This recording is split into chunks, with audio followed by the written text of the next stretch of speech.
Hello, and welcome to Reimagining Love. I'm Dr. Alexandra Solomon. Relationships have the power to wound us and the power to heal us. As a clinical psychologist, author, and professor at Northwestern University, I've devoted my life to studying intimate partnerships and family dynamics. On Reimagining Love, I'm here to translate complex clinical topics into tools and takeaways that you can use in your relationships today.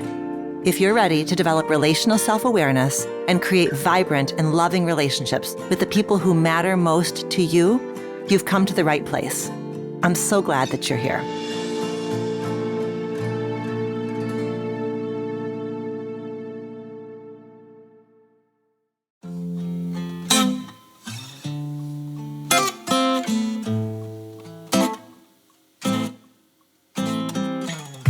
Thank you for being here with me today on Reimagining Love. Okay, so 2 weeks ago, I attended Esther Perel's live show in New York City. And while she was on stage, she said something like, "It seems hard to be on a first date these days without talking about open marriages and polyamory before dessert." I don't know about you, but I chuckled when I heard her statement because it feels oh so very true. You know, it's been over a quarter of a century, since The Ethical Slut by Dossie Easton and Janet Hardy was first published. So while consensual non-monogamy is certainly not a new invention, it's only been the past few years that it's truly started to come out of the shadows. And yet, in this transformation and in this transition, we've also seen how any mention of non-monogamy evokes strong reactions. Back in January, the New York Times shared an Instagram post that featured today's guest, and the comment section was packed with judgy comments, perhaps the least harsh of which were along the lines of, "Who the heck has time for that?" So what is it about non-monogamy that we find so deeply confronting? Well, today's guest, Molly Roden Winter, is not here to evangelize the lifestyle, but rather to share her story of opening up her marriage as a happily married mother and the profound lessons that she learned in doing so. Molly Roden Winter was raised in Evanston, Illinois, and she lives in Park Slope, Brooklyn, with her husband and their 2 sons. Her personal essays have appeared in The Cut, Time Magazine, Romper, and more. And now her debut book, More, a memoir of open marriage, quickly became a New York Times bestseller while sparking a public conversation about open marriages. Through sharing her journey with non-monogamy, Molly explains how her exploration of sex and relationships opened her up to the truth that love is an infinite resource. Through this journey, Molly discovered the power of more, having more choice and more self-expression, and feeling more than her roles as a mother and as a wife. Today, Molly walks us through the hows of her journey, how she and her husband opened up their relationship, and how years later they talked to their children about it. I'm very excited to share this conversation because I think Molly's journey is one that we all can learn from, no matter what relationship style we want. I love talking about non-monogamy because when we know about all the choices available to us, that makes our choices so much more powerful. I hope that you enjoy this conversation as well.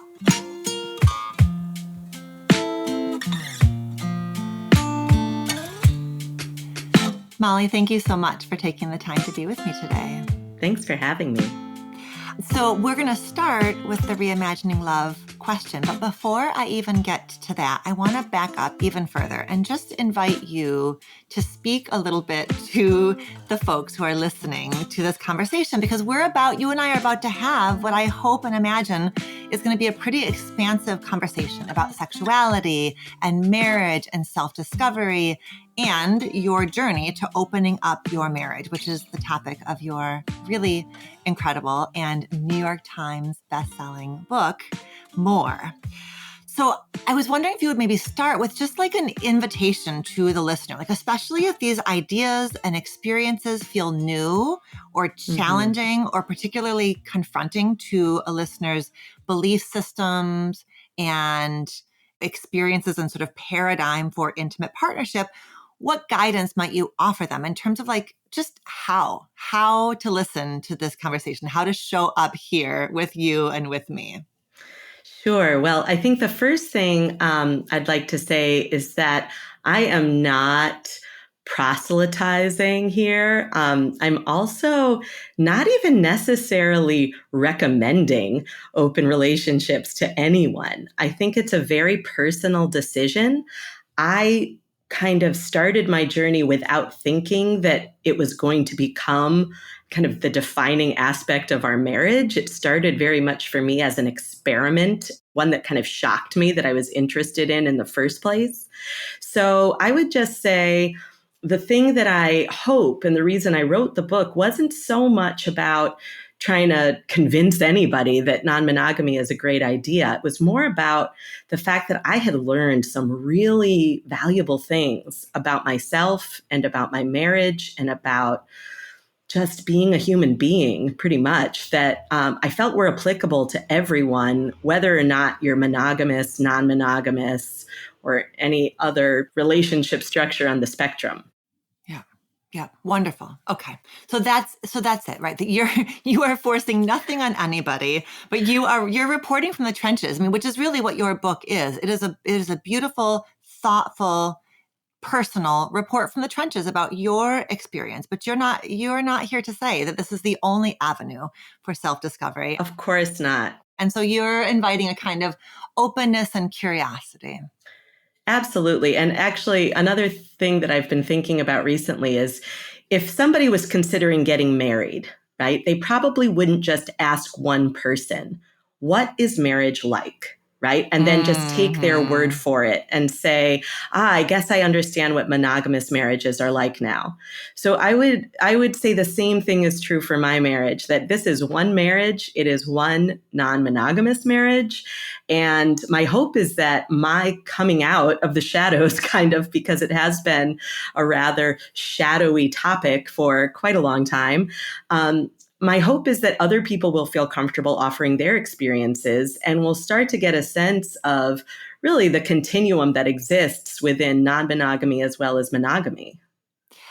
Okay, two things you're saying there that I think are so exciting and important. I always say that my favorite aspect of just our growing exploration of non-monogamy is that just what you're saying, that it validates people who are anywhere in the spectrum, that then rather than assuming that marriage is one size fits all, I mean, which is what happens, right? We assume that any stage of commitment comes with sexual monogamy in it as a default setting. And when people, right, as we tease those apart, then people get to be really intentional about what monogamy actually looks like for them and why they're choosing it. And any choice we make with more consciousness is a choice that then we're excited to make rather than bound to make. So that's one piece that you are naming. Can I just say yes? I just want to say yes to that, because I think intentionality and conscious decision making, entering into anything you're doing in your life with the realization that you are choosing and that there is nothing that you have to just take whole cloth the way it was handed to you by a previous generation, or you can make these decisions as you go. So yes, I'm saying.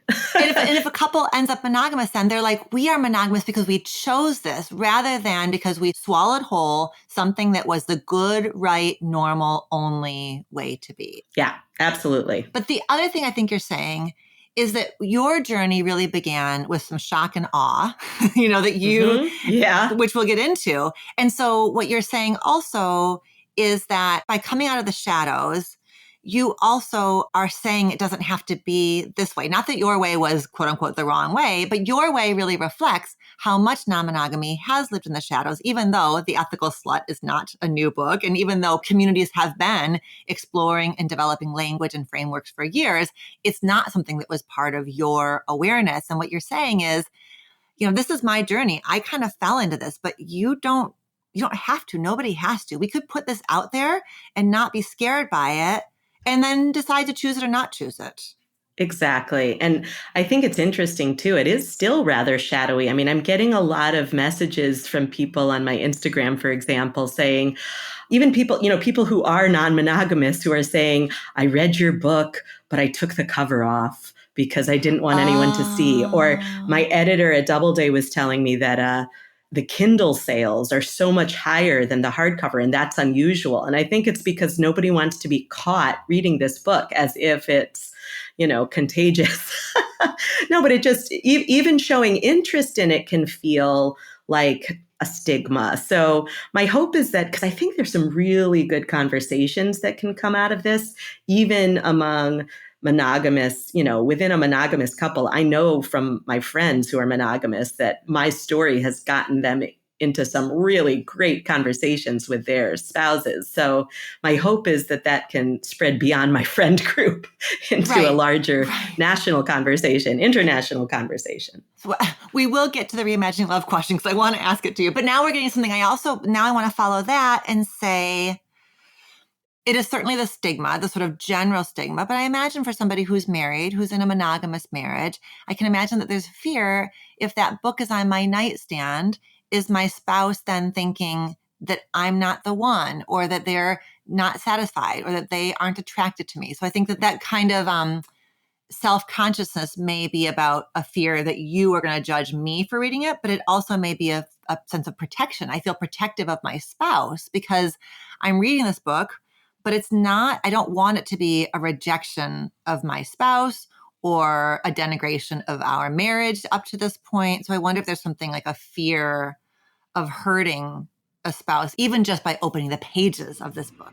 Yeah, no, that's a really great point. And I think there's a lot of fear for me. My book is so much about fear that I have faced. And I think fear is a really human thing. So I also don't want to say that somebody who takes the cover off of the book to read it or reads it on Kindle is, hiding in a way that's wrong. I think that we don't have enough models of how to have these conversations, so that we sometimes will make assumptions that if somebody even asks a question of their spouse, I've heard a lot of people say to me, I could not even bring this topic up with my spouse, right? And to me, that's an interesting thing, because we think of our partner as someone that we can share everything with. And if they are our one and only sex partner in particular, isn't it interesting? And isn't it something that maybe we should pay attention to? If something that is kind of like a sexual topic that maybe you don't even really want to pursue personally, but you just kind of want to talk about it, maybe we shouldn't have topics off the table before we've even given them a chance. Yeah. Just to see what's there, Yeah, I think that points to the way that we sometimes use the label of marriage as a stand-in for security.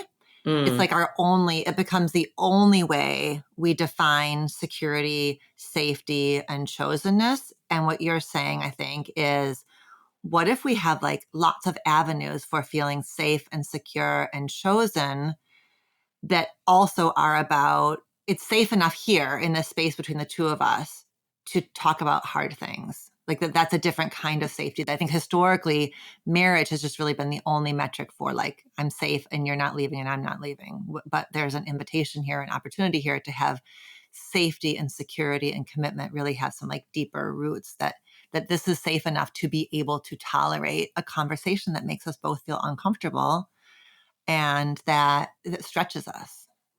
Yeah, no, absolutely. 100%.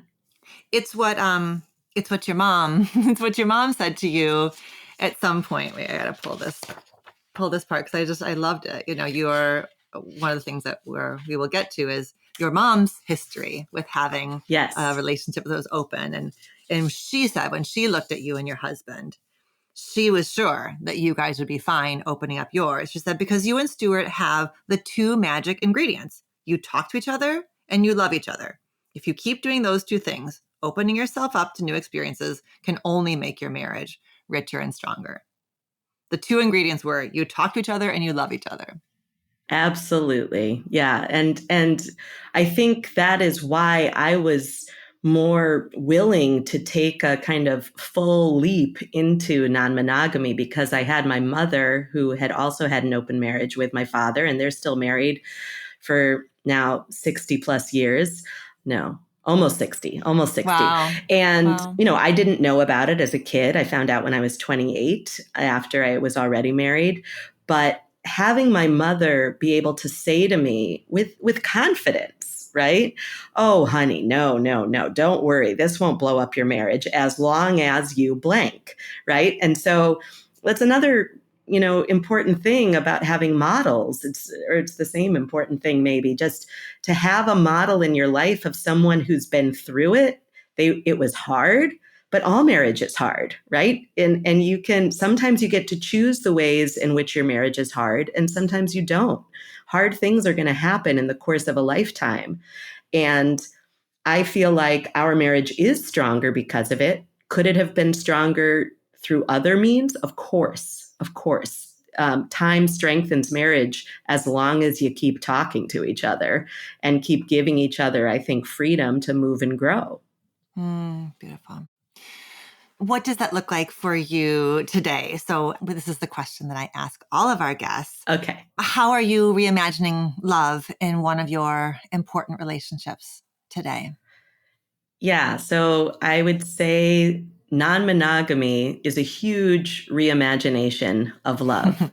So instead of thinking about my husband and my relationship as the only intimate, loving relationship that either of us is allowed to have, we have given each other permission to have other intimate, loving relationships.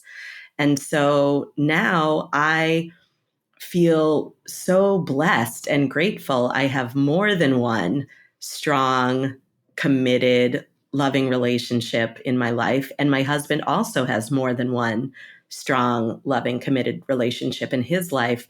And as a result, one of the things that's happened is that we choose each other over and over and over again. And in a way that seems kind of paradoxical, I feel more secure in my marriage than I ever did before, even though my husband loves someone else and I love someone else, because we still love each other. And I've discovered, and it really can only be discovered experientially.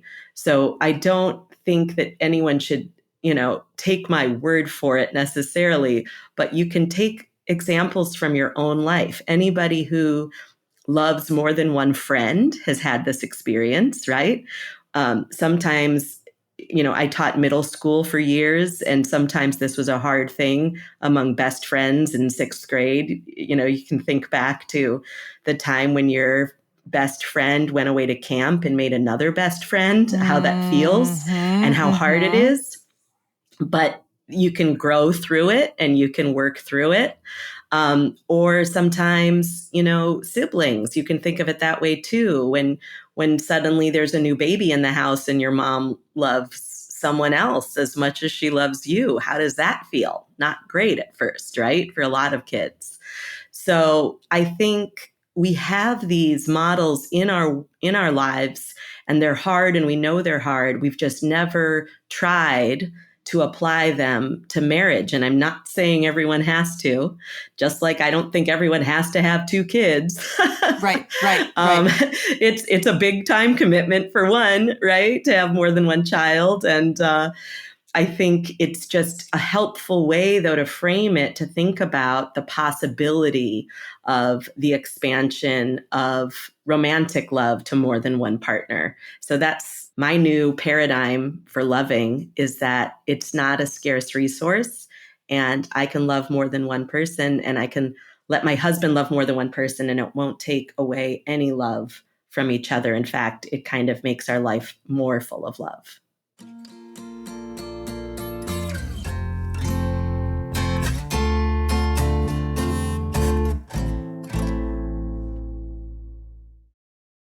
My understanding from reading the book is that was not something that you knew would happen. In fact, you just said it again, like that it was something that you only learned through experience. You wrote, it was when you were in your relationship with Scott, you said, a glimmer of an idea is forming alongside this feeling. Is it possible that my being happy with another man makes me love my husband more, not less? I can't explain how this works, but the evidence is collecting inside me. I am like a crucible where magical ingredients come together to create something new.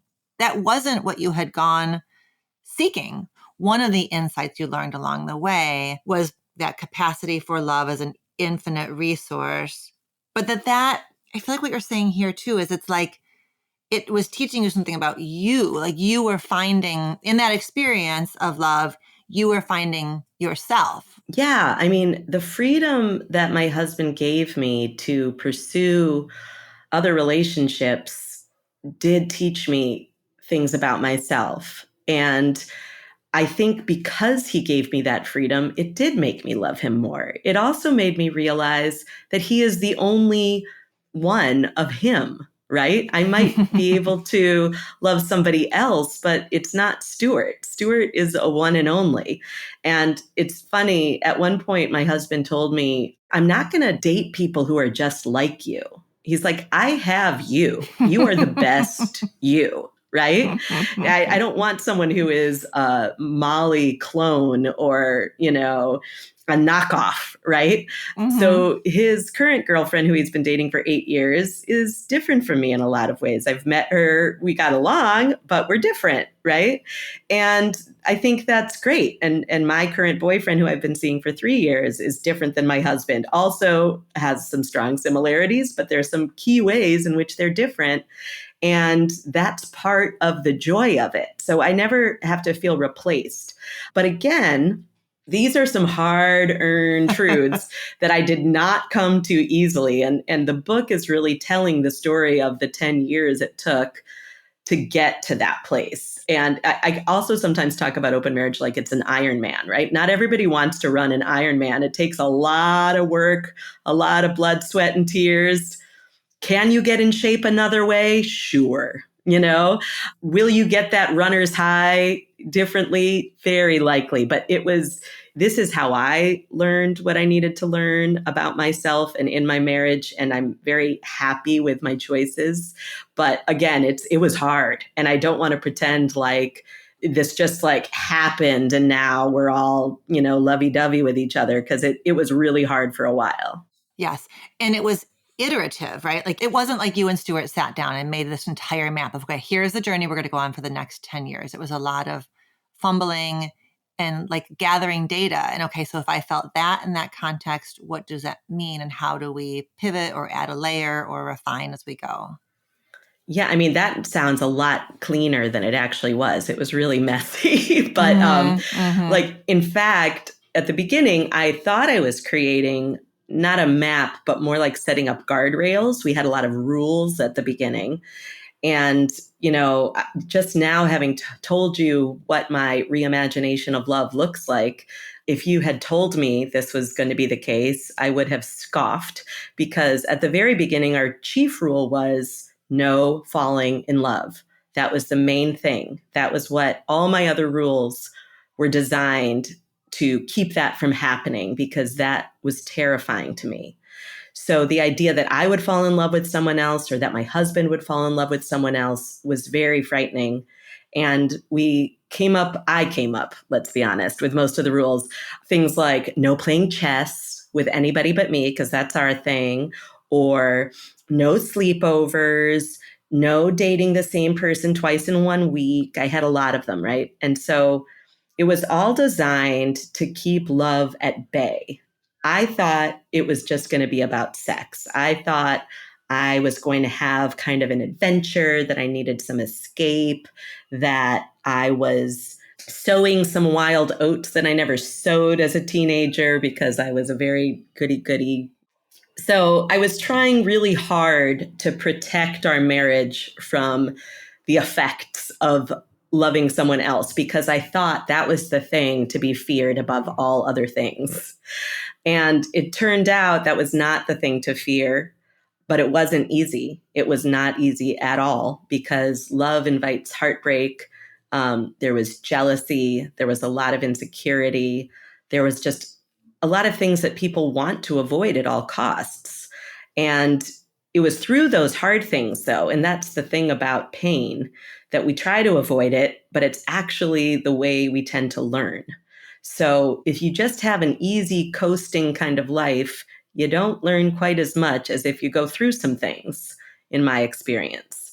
So although we were trying to protect ourselves, it was going through the hardest things that I think brought us closer to each other. But first I had to kind of discover more about myself. I needed to dig deep under some of the hard feelings in order to see what was there. Which you didn't, my understanding is that you didn't choose non-monogamy in order to learn about yourself. No. Will you start by telling us like a little bit about that little origin seed of that, night when you're out on your stormy, angry walk and you get kind of swept into this bar? Like, can you start us there and just tell us a little bit about that kind of original glimmer of what the heck is going on here? Yeah. So it was 2008. At the time, my children were 3 and 6 years old. I had been a full-time teacher, but I was home for the last couple of years. I was at the end of my rope. Any mother of two kind of knows that feeling, right? Where you're just done. My husband worked a lot. He has his own company writing music for film and TV. And he had a studio in the city and often worked late. And, he would have to have calls with LA at 5 p.m. LA time, which would be 8. And he would end up home after 9 most nights. And the kids were in bed and I was pissed, right? So the second he walked in the door, I said, I got to get out of here. And I just walked out. I didn't have my wallet. I didn't have my phone. Phones were kind of new then anyway. And I ran into a friend who dragged me with her to a bar. And I ended up meeting a much younger guy, much younger, 6 or 7 years. Now it doesn't feel like that big of a deal. But at the time, I just felt ancient as a mother, and he was in his 20s. I was 35. And I felt this thing that I hadn't felt for a while. And it was this kind of aliveness inside me. And it was desire. It was feeling desired. Also, it was feeling like a whole person, like a woman, like something other than a mom with crusted cheese all over her hoodie, You said something besides the wiper of noses, the doer of dishes, the nag in residence. Exactly. Right. I mean, that's kind of your role just changes. You become a role more than a person during those years of motherhood, I felt. And so I had a great time, came home, and my husband had seen a text on my phone because I'd left my phone from this guy. And so he was like, oh, asking me questions. And it was a reminder to me as well of a conversation we had had before we got married. And we had had a couple experiences before we got married. So this wasn't entirely new. We had had a little bit of more kind of like swinger type stuff where you're doing the kind of sex play with your spouse. So it's not outside of your marriage per se. It's like we had a threesome. We went to a sex club a couple times. This was in my 20s before we got married. Once we got married and I had kids, I was like shutting that down. But my husband had always said, if you want to sleep with someone else, and he always said it. He said it before we got married. It had been a while since he had said it. But if I wanted to sleep with someone else, he was okay with it. In other words, it wasn't a deal breaker, but if I lied about it, that would be really upsetting to him. So I always knew in the back of my mind that if I wanted to, I could. However, I didn't think I'd ever want to. First of all, I was very happily married. Sure, he pissed me off sometimes, but most of the time, we still had a good sex life. I loved my family. I didn't really have the energy for it, to be frank. And then all of a sudden, I got hit between the eyes by this desire. And my husband said, go for it. And thus began the 10 years that I'm talking about in More. Mm-hmm. What I loved, and I think this was it feels like this was maybe one of your first really important insights, was that, the go for it from Stuart was also go for it and then come home and tell me about it. Like in his mind, it was going to be this feedback loop where he would get to be aroused and excited and his desire would be stoked by hearing about the experience that you had. And then for you, which made total sense to me, it was like, great. Now this becomes yet another thing that I do for somebody else. Yeah. What you felt in that bar was your desire coming from within you. And it was like, and Stuart wasn't meaning to do this, but it was like then your desire was co-opted because now your desire is going to be used to circle back and please your husband. So I thought that was such a brilliant and subtle insight that you shared about how you really had to, in working that layer of it, you had to really get super clear about who is this for? Right. And that wasn't an insight that, came upon me all at once. And it also didn't feel quite fair to me. I thought, well, if I'm getting permission to do this, it almost felt like, well, of course I have to bring it back to him. And what was interesting was a couple things came up over actually even just in the years since the time of the book. I wrote the book in present tense to try to keep myself from adding insights that I gained later on. Although, of course, as a writer, I'm going to do some of that. But my husband has since told me that part of it for him was also just wanting to make sure that he kind of kept up, that if I was discovering something that I enjoyed sexually with somebody else, he wanted to know about it so we could do it too, right? But sometimes it didn't actually work out that way. Sometimes it was like only something I wanted to do in one situation, or it was something I was curious about, but I didn't want it as part of the daily repertoire, And a lot of that discovery came over time. There's something like so about that, like razor's edge, especially for a mom as she's raising her kids, where anything's on a razor's edge to become another duty or obligation. So it just makes so much sense to me that you were very sensitive to something being yours, something about being the doer of dishes, something about being the wiper of noses, something about the fact that you've got people scrolling through your brain all the time, that the sparking of your desire in the bar felt like you and yours, and you were particularly sensitive to having it becoming stewards. No, that's absolutely true. And I'm glad that you picked up on that nuance in the book, because I feel like part of how some couples, and I'm not saying this is wrong, I'm just saying it wasn't going to work for me. A lot of couples pursue non-monogamy together. And swinging is a form of non-monogamy where you're doing, sex parties together or doing things more just as a couple. And that was never going to work for me. For one, it was because I have no interest in seeing my husband with another woman. I don't want to hear the details. Quite to the contrary, they're upsetting to me to this day. But I've gotten better about being clear about the questions I ask and where I would like more information and where I would like that information to stop.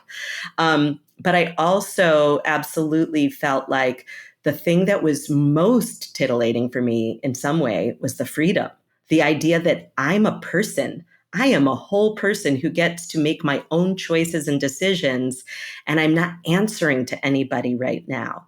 And that's kind of a false freedom in some ways, because I wrote about this at one point too. There's a great line of Rachel Cusk, a writer who I love, who said, she's writing about motherhood, and she says, when you're with your children, they are with you. And when you are not with your children, they are with you. They are with you. Yeah, I might be messing that quote up just a bit, but it's that idea that it's so hard to not have your children on your mind. And I'm just starting to enter, my kids are now 19 and almost 22. And I'm still like, oh, I have to make sure, my youngest, it's his first day at a new job tomorrow. And I just want to make sure I check in and find out how it was, or want to make sure that he got his prescription refilled, or I just, grilled my oldest about whether or not needs to go to the ear doctor if everything, he's had ear tubes throughout his life. It's just this constant kind of worry that I have found now a way to integrate it with my whole self. It used to feel very much at cross purposes with being a whole person. And this is, I think, one of maybe my main messages of more, that and that's kind of one of the meanings I feel of more in the title, that you can be more than a mother, you can be more than a wife. It doesn't have to take a form of non-monogamy in order to get there.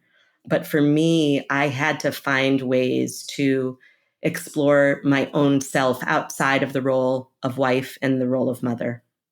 Right. this isn't the only way, but I think it's no coincidence that the quote that you use that opens the entire book is an Audre quote that I just love.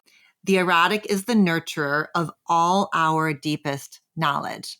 So there is something, and I think this is for every listener to kind of play with for themselves about what happens when you honor, tune into, and follow your erotic as a source of knowledge about you. And that can be separate and apart from any choice you make around sexual boundaries in your life. But that it is, right, that was the feedback loop that perhaps you didn't maybe know what happened as you started this, is that these experiences would take you back to you, and these experiences would teach you about you through this journey. Right. You learned more about being more than the roles that you take on, roles that mean the world to you, roles that matter to you, roles that you're saying, right. Even with young adult kids, you still are playing because they matter and they are an expression of love. They just are not the sum total of you. Yeah, no. And I love that. It's a good reminder, because sometimes I feel like I'm also trying to soften my message because I don't want to make anybody feel like I'm trying to force anything on them.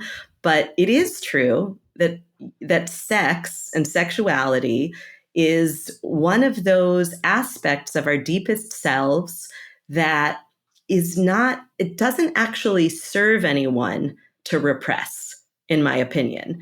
Oof. That when we repress ourselves sexually, we're cutting some really important knowledge source off.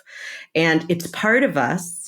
It's not, in my opinion, not just for procreation. There is incredible pleasure that can come through sex that is something to pay attention to. And there's also this potential for connection, right? So some people would say, I've had questions such as, why wouldn't you just get divorced if you want to have sex with other men? So that's not the point at all. Like, I still have a deep sexual, intimate connection with my husband, and I have sexual, intimate connections with other men. And it's partly through the sex that intimacy is built sometimes. And it's not the only way we can build intimacy, but it is a way to build connection. And it's a way to build connection with yourself when you really explore it fully.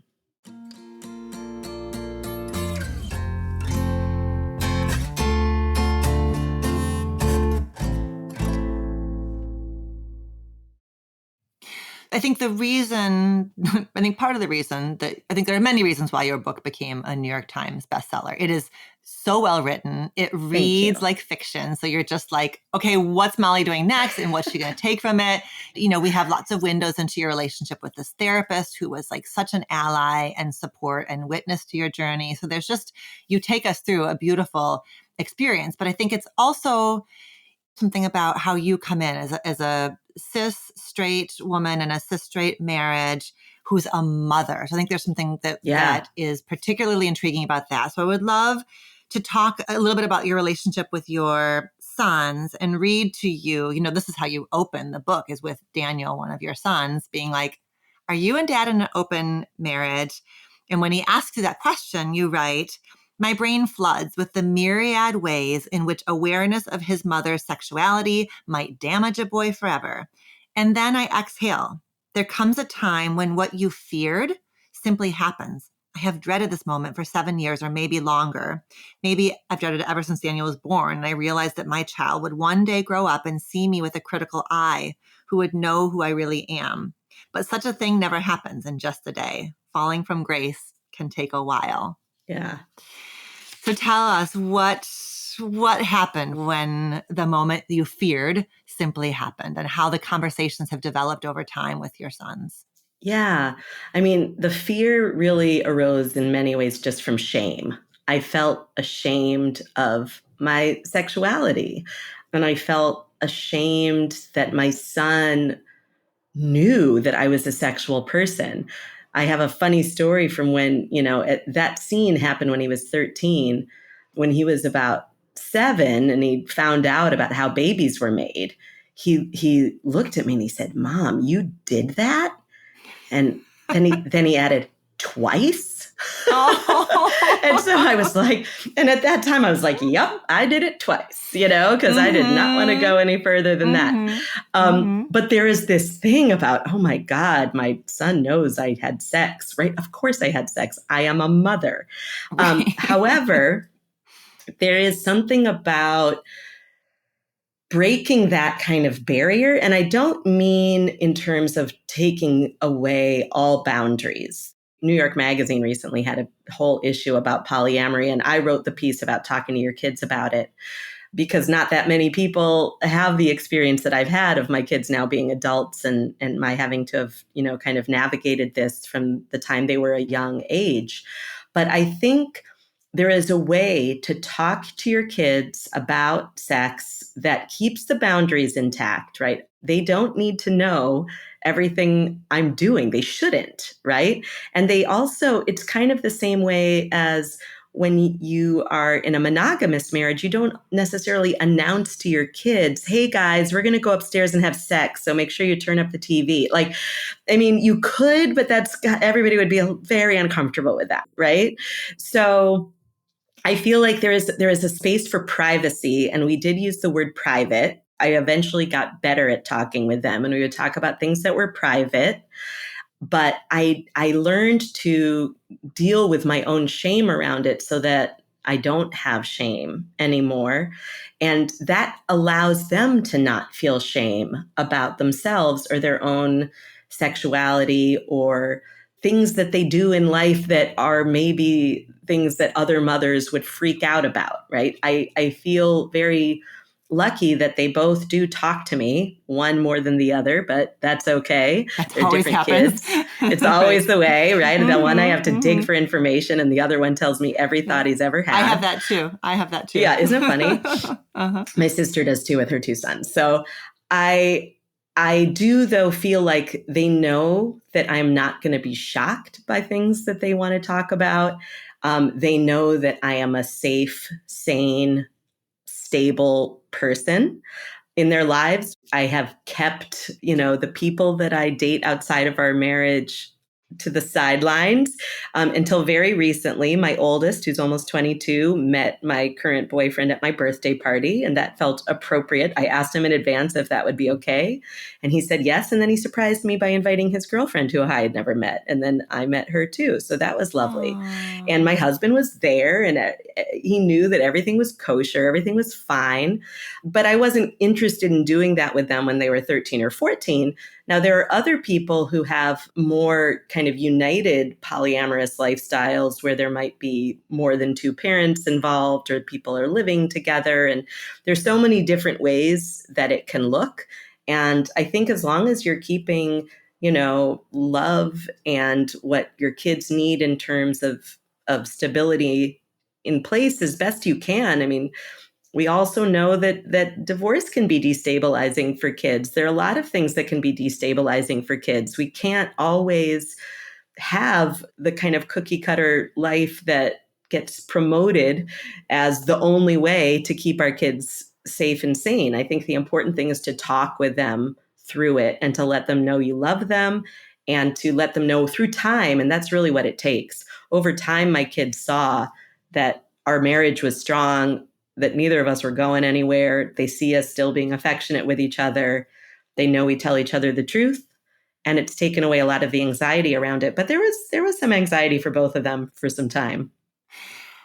Everything you just said, I think also has the power to become a template for blended families as well. Like just that, the expansive way that you're talking about love, and that there are different boundaries. It's not a free for all, and there's discernment about what's private.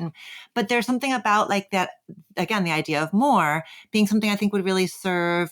I think the most difficult thing of being a kid of divorce is that deep sense of loyalty bind, and this awareness that these two people can't be in the same room. And I have to have this part of the family and not that part of the family at the sporting event, or all of that kind of division. There's something about, I think as is always the case, that there's so much to be learned from communities that have been previously marginalized, that as we listen and tune in and look at other ways that other family systems are doing things, there's so much to be learned for a blended family. around just that inclusivity and more and broader definition of what it means to belong. Yeah. Yeah. And there's no one right way to do it. It kind of has to do with your own comfort level too. I really have no interest in having a relationship also with other people's children, right? So if I'm Right. dating someone who has younger children, and that came up at the end of More, somebody I was dating who was going through a divorce and really wanted me to meet his son, it didn't feel right. I thought, no, that's too confusing for him. And I didn't know what the longevity of our relationship was going to be. And it just felt really misguided to do that. So I, with the help of my therapist also, I kind of tested the waters with my therapist and decided, no, that's not a good idea. I'm not going to meet your kid. But another person might want to meet a child. And it kind of depends on a lot of different factors. So there's no one right or wrong way. It's just kind of, again, about being conscious and about thinking through why you're doing what you're doing. And if you're trying to meet each other's kids in order to cement a bond, that's not a great idea, in my opinion. I think bonds have to be cemented without the kids having to get too involved, and then they can be brought in once the bonds are clear and strong. And the relationships, right? The relationship structure. Right. That's what I clear. mean. Yeah. So what do you think, what does our collective heightened public discourse about polyamory, which really has only been the last, 5-ish years. Mm-hmm. What does this increasing conversation about polyamory tell us about this moment in our culture? Like, why now? And what do you think this is pointing us towards? Yeah, well, it's just I have theories. So I am just one person with my own theories, but I think part of it has to do with we're breaking down some of the binary thinking in our culture. In other ways, I think people are doubling down on binary thinking. You look at gender, for example. My children, as members of Gen Z, both have, and growing up in Brooklyn, it helps too, where there's just more acceptance about people who are non-binary. But both of them have close friends who are either trans or non-binary, and it's just part of the lexicon for them to talk about pronouns and to have no issue. Whereas I'm getting there, and my father has a lot of trouble because it just doesn't make sense to him, right? But I think younger people are also thinking that we can be broader minded about things like marriage, right? That marriage doesn't have to be this one particular way, that we can open up some of the spectrum that's possible of, especially I think as gender opens up. Non-monogamy has been practiced in queer communities or been more accepted in its practice, because oftentimes if there is a bisexual partner who does not feel, kind of complete with just one gendered partner, that can be an issue. Or if you're in a gay relationship, I've talked to gay friends of mine, gay men, they don't have the kind of heterosexual gender roles that we apply to marriage kind of as a default. And so everything's a negotiation, and monogamy becomes a negotiation too. So there's nothing that they kind of take for granted as this is the way marriage is going to be because this is the way our parents did it, right? Their parents didn't do it necessarily. And so they're negotiating. So I think there is some of that. And I think it's just starting to bleed into the rest of the culture now. It's not just in queer communities or just on people under 30. And I thought I also had kind of a unique perspective. My parents having had an open marriage in the 70s. Mm-hmm. I'm having an open marriage, as a 51-year-old, and it started when I was about 35. But I think when I talk to people who are younger, they don't really bat an eye. It's kind of the Gen Xers and older who are still grappling with some of this, which we didn't think these were choices. We thought this was the default. And so to be told that something you thought was not a choice actually is a choice can shake people's foundation a bit. But I think it's a very easy conversation for people who have grown up around the new thoughts about gender. Absolutely. Yeah, right. We're asking big, important questions about all of the institutions that have been handed to us, and asking, Yeah, okay, on what principles was that institution built and who does it serve and who does it leave out and what are the risks and what are the benefits? And so I think it is, right, it's really exciting that we're asking those same questions about marriage and monogamy as things that really truly were institutions. Like you said, growing up as a Gen X also, I didn't see it as a choice on the menu, that no, it was not even available. And so I think that I teach at Northwestern, and it's really exciting that for the students there, many, many, many, many of them are interested in monogamy and are choosing monogamy, but they're choosing it from a place with much more awareness than I did. right, Or they are opting out of monogamy for now because of semester abroad and, long distance and hookup culture. And right, so and so it may not become kind of like a long-term, more soul level or self level choice, but I love the ways that they reach for that as almost like a solution to a very real like developmental challenge that they're grappling with. right. Because like, what if you fall in love when you're 20, but you want to go do something else that's gonna and your short-term goals and your partner's short-term goals are different? Is it possible to pursue those short-term goals and open yourself up to new experiences and then return to each other without feeling like it's a betrayal, with Yes. feeling like this was a conscious choice, the loving Right. choice to make for both of you?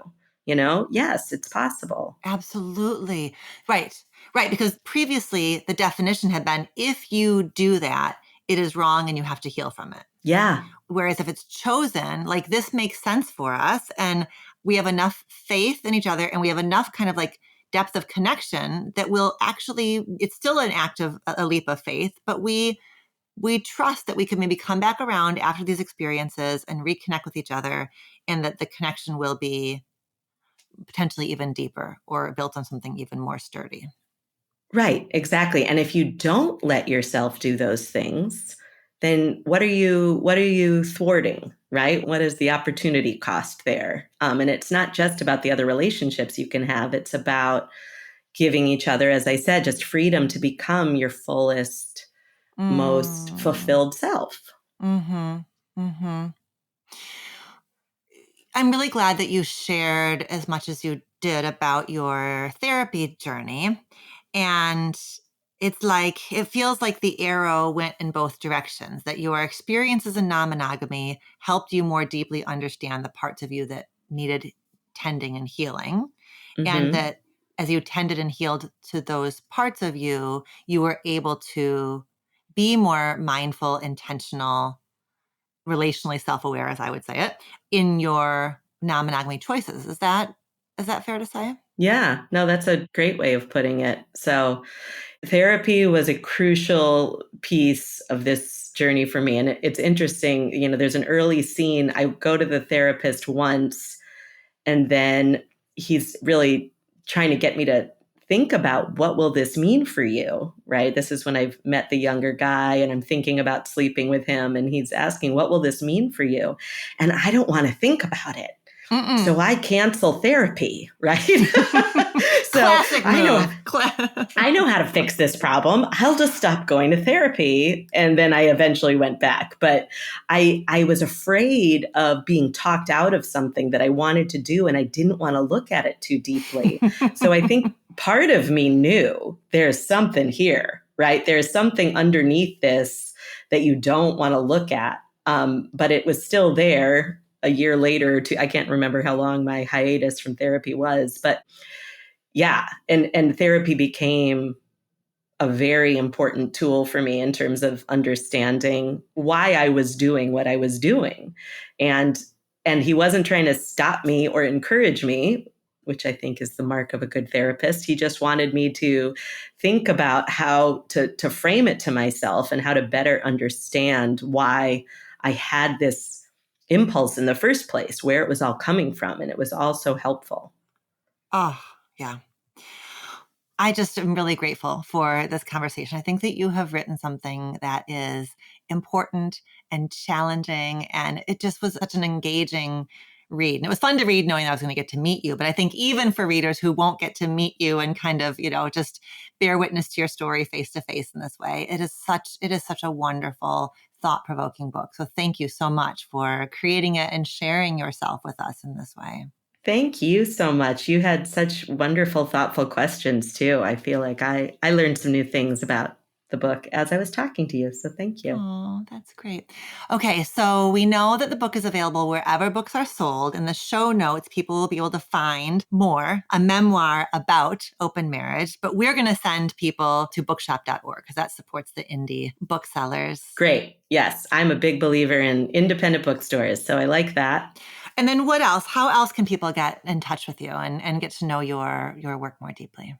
Sure. Well, if you go to my website, which is mollyrodenwinter.com, you will find I do a Substack newsletter, which I've been doing just every couple of weeks, especially on this journey of publication. It's my first book, and it's kind of thrust me into the public eye in a way that has been very interesting. So I've been writing about that experience. And I also am on Instagram, mostly on Instagram, but also some on Twitter, a little TikTok even, which is crazy, but true. Hey. And all my social media links are on my website as well. So that's like a good one-stop shopping. And I post my events there as well. Wonderful. Thank you so much, Molly. Thank you. I appreciate it.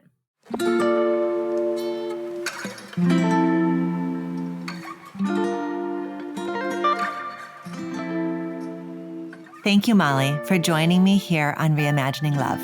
If you want to read more, a memoir of open marriage, please visit the link in the show notes. And as always, feedback is my love language. Please consider leaving the show a review on your podcast platform of choice. And you can always share your comments or your thoughts on this episode with me by emailing me at info@dralexandrasolomon.com. Until next time, be well.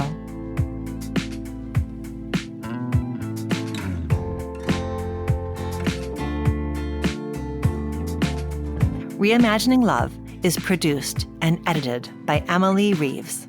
Our theme music was composed by Slade Warnkin. Do you have a relationship question that you want answered on the show? Visit reimagininglove.com to send in a written or audio question. Questions can be about intimate partnerships, family relationships, friendships, you name it. If you're looking for more love and relationship content, you can find me on Instagram at dr.alexandra.solomon or visit my website, dralexandrasolomon.com, where you'll find my blog as well as the Intimate Relationships 101 e-course based off of the popular class I teach at Northwestern University. Thank you for listening and see you next week here on Reimagining Love.